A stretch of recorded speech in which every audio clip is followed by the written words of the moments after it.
here. Just talk about him showing up and what that means. Yeah, definitely. I mean, really, Dalton's been here pretty much the whole off season, really going all the way back to February. So it's great to have him back, and he'll get some work today. Obviously, other than the fact that this is mandatory, but how will the minicamp practices differ from the OTAs? There'll be no difference. The only difference is we can go on the field before 11:30 without being penalized. So we have more time on the field. More time after? Yeah, we get to stay on afterwards too. Yeah, we'll have the afternoon meetings. So more time. Mike, you told us back in March that this part of the year is big for Dak and the perimeter players, given the nature of the rules. What do you want to see from this week, or what progress have you seen from the passing game the last month? Well, I think primarily, the phase we're in, this is our last install today. So, today is just as far as exercising to get through the new concepts and get, just be situation specific. But, they've been doing a lot of work, on their own, away from here. So, and that will continue over the 5-week break, and just to continue to have the continuity to get through the route trees and those types of things. So, really today, what I'm looking for is to really finish the install phase will be the goal. Will you take advantage of all 3 days, or will you shorten one of the days this week? Well, I'll be honest, when we walk off here today, I'll have a little better idea on what we're going to do, particularly Thursday. So I want to get through this install phase. We didn't have the best of weeks last week, which is normal. I mean, it's not a negative. I just think, young players, veteran guys that were resting, the different combinations. I mean, this is 6, 7, and 8 installs is always a tough stretch for your rookies. Are any veterans or injured guys who won't participate? Yeah, I don't have a list. Yeah, I mean, just the obvious. Yeah, nothing's changed. So James Washington's still out. no, he's back, but he's here, but he won't do much. Yeah, so. Mike, in what ways has it been most beneficial to have a healthy starting quarterback throughout this offseason? It's been huge. I mean, it's been huge for him. It's been huge for everybody. So I think all the little things that we do, particularly the meetings, the walkthroughs, and all that they're important, obviously, but. Just for him to have no limits has been outstanding, and I think you clearly see it in the way he's moving this year. I mean, you look at his body; he's clearly different than he was last year. So he's had a heck of an off season. What's different about his body? How has he changed that? He's leaner, more flexible. So, and I think just the mechanics, just being able to really get after the mechanics. There's no limits on the movement drills. Quarterback drills last year there was a gradual phase of the different type of drills, how we did them, so there was no progression to that this year. So he's been full go since day one. Is he also running better? I mean, quicker? Do you see any of that sort of thing? Yeah, I think he's moving. I think like anything, it's just this is year 3 in the offense. The opportunity to move more, potentially than he did in the past. As far as what he's being asked to do, I think he's clearly the thing that jumps out to me is his movement ability in the scramble drills and scramble situations. The way he activates the scramble drills. So he's got more reps at it. It's more natural to him. So it looks really good. Mike, last year coming off the injury, did you, as coaches, limit him in terms of extending plays or using his running ability? You talking about in season or this time last year? During season. I think we tried to be smart. We didn't. I think it's obvious we didn't call as many quarterback runs than probably prior. So there wasn't as many in the game plan. So I think we tried to be smart when we used them. So I think that's only natural. And I think if you look at the history of this league. When a player has a major joint injury, it usually takes them a full year to where I think they get, there's a first for everything that the player has to go through. So, that was definitely part of our thinking. Be sure to say that there'll be more movement type plays designed for him this season. That's a schematic question, Michael. We don't answer those here. So, I hope so. Yeah, I hope so. How quickly can you get a sense of rookies that can contribute? Have a sense? Yeah. Well, I think clearly, as we illustrated last year, I mean, really the way we operate here, it's all about closing the gap between our rookie class and our veterans. So we're definitely going to count on them to contribute. I hope they don't have to contribute right away, but I don't think that's the reality of this league. I mean, this is a young man's league. So they'll definitely contribute, particularly on special teams. And you got some guys, that are fighting for, key roles, on the offense and defense. So I think that's only natural. But, you think of some of the players we lost, particularly on offense. I think we lost 5 primary role players. I think we've lost 5 many primary role players. So there will definitely be some opportunities there. When you look at what Tyler Smith has done from rookie minicamp to OTA or minicamp, where has he grown? I think the biggest thing, I think when you look at the off-season program training, the group that is handcuffed the most is the offensive line. That's been going on for a long time this time of year. So, I think his understanding, the footwork, the newness, all the particulars of the huddle command and all that. So that's been good for him. I mean, every young guy has to go through that. He's getting more and more comfortable. We've repped him both at the guard and tackle position. So, I think he's a little more comfortable at guard right now. So he's done a lot of good things. But as I said earlier, the install phase is a challenge for all the rooks. How's McGovern responded to the challenge you have, Tyler? Well, I think Connor's done an excellent job. I think, like anything, you control what you can control, and we have so many players, and he's one of them right there. That, we have the captains' workouts, the February. These guys have been here since February, and Connor's one of those guys. So this is clearly the best shape he's been in. It's the strongest he's been in. The numbers that he's pushed, his body index, all those components are really what you look for, and he's maxed out this time of year to get ready for the competition. Mike, we talked to CD a couple weeks ago, and he said he's ready for this opportunity to be the featured receiver on the team. When you evaluated last season, did you feel like, even despite the personnel moves, that you guys needed to do something to get the ball in his hands more going forward, that he's ready for that opportunity? Well, I think like anything in CDs, clearly at the top of the list, you got to get the ball to your playmakers. I mean, ball distribution is a constant, focal point for us when we talk offensive football. We talk about how many touches we want the perimeter players to have every game. I think there's defenses that you'll compete against, throughout the year that you're looking for the soft spots there. But yeah, the focus was.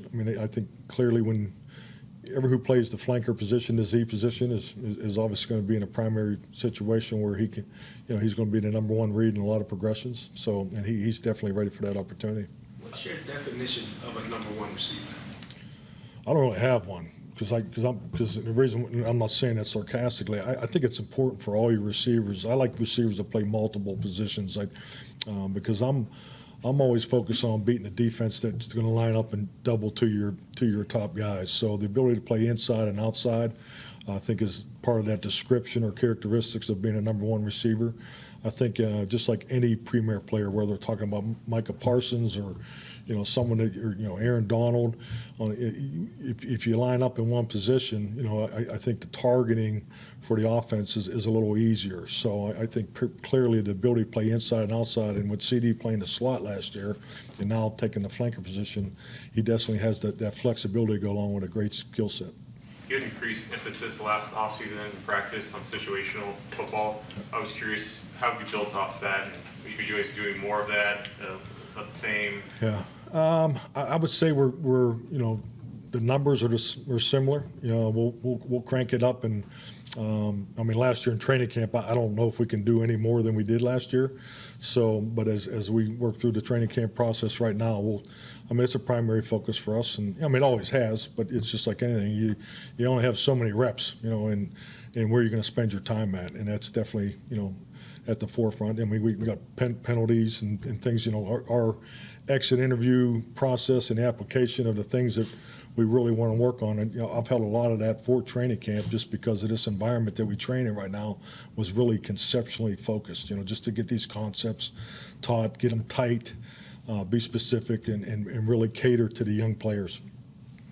We in the media haven't seen a ton from Jonathan Garibay since he got here. Just how much of a sense can you get for a kicker this time of year, or is that specifically for training camp? No, operation. Operation's important. He's obviously working with 2 excellent vets, so I think his opportunity is very healthy. He's got 2 guys he can lean on. So, but it's the intricacies of playing a fine motor skill position. And, the punter, the kicker, and the quarterback. Those guys are they have specific training regimens that you got to adhere to. And so, I mean, you can definitely get a feel for, his ability. And, I mean, his statistics. So, we had a long personnel meeting with the coaching staff yesterday and went through all that. So he's off to a good start. He's just young. I mean, he's just a really young guy. You guys have an empty roster spot. Why is he still the only kicker in the building? Well, I think like anything, I mean, that's player acquisition's not stop. I mean, it's not a process of not looking. I mean, you want competition in all these positions, and I think competition kicking position is something that you may see in the future. Vasher was a guy that was around last year, but obviously didn't do much. How has he done with extra opportunities, considering you've He's done some really good things. I think he's made some really big time flash plays, splash plays. I mean, he's had some, really, particularly in the red zone. He's which you could see his ability down there. Had some really good plays and scramble drills and things like that. And I just think like any young player, and particularly in his development, is just getting the details of the everyday situations. But he's done some really nice things. Right, last year was obviously your first year with Dan Quinn as your DC, and I know you hired him for a reason. But how much more comfortable are you this year being able to say, okay, we're pretty good over there. He's got this handled? Oh, definitely. Great confidence in Dan. I think really last year, and I think it's like any new staff that comes together, you have to, the head coach has a vision of how the football team wants to play, what they're supposed to look like. I think clearly from year one to year two, I thought we did an excellent job of changing the personnel, as far as profiles and getting the players that fit that. I think that's real clearly illustrated in our front and our safety play. So that's been excellent, and I think just like anything, the success particularly we had in the second half of the season, the ability to build off of that, and you could really feel that in Dan's environment with the defense and clearly with the veterans bringing the young guys in too. So we're clearly further ahead today than we were this time last year. If pressure is privilege, like I know you guys believe, how do you get players to embrace that even in the off season, so that come season when the stakes get higher, they're mentally wired for that? Well, I mean, the pressure that we're under is to practice the right way with the CBA rules. So I mean, that's and I'm kidding, but it's really kind of hard to apply pressure, those types of things. So I think the biggest thing is, and really the whole goal of the off-season program is to conceptually learn and teach and make sure that we can go in and have a very competitive, training camp in Oxnard, especially with the weather and the situation out there. So the one thing I enjoyed is we were really able to push the team. The workload capacity out there was excellent last year, so we're looking to build off of that and just try to create those pressure situations the best we can. And practicing against two teams is new, and I think that'll be a great environment to get that done. You're outdoors again today? No, we're inside, 20-mile-an-hour wind. You won't mess your hair up. So. Listen, you had Montgomery and Green Bay, a receiver who played running back for you. Are there any, it's different, I know, going from running back to receiver for Pollard, but there are things that, while they're different players, there are things you can use from your past to maybe get Tony more incorporated? Yeah, definitely. I mean, I think that's an excellent comparable, as far as an experience that you go through. I think they're different players. But to me, it's really comes down to expansion of job responsibility. That's all it really is. And, where he plays and how he plays, that's all part of the game and, design of it and that. So, but it's just really expanding his opportunity to touch the football. And in doing that, we got to give him more job responsibility. Mike, building off that, I mean, that was something that happened a lot last year with Deebo Samuel and Cordell Patterson too. In the offseason, how much are you guys looking for ideas everywhere else? How much of that is the plan, the copycat aspect of it? Well, we do studies all over the league. I mean, it's amazing.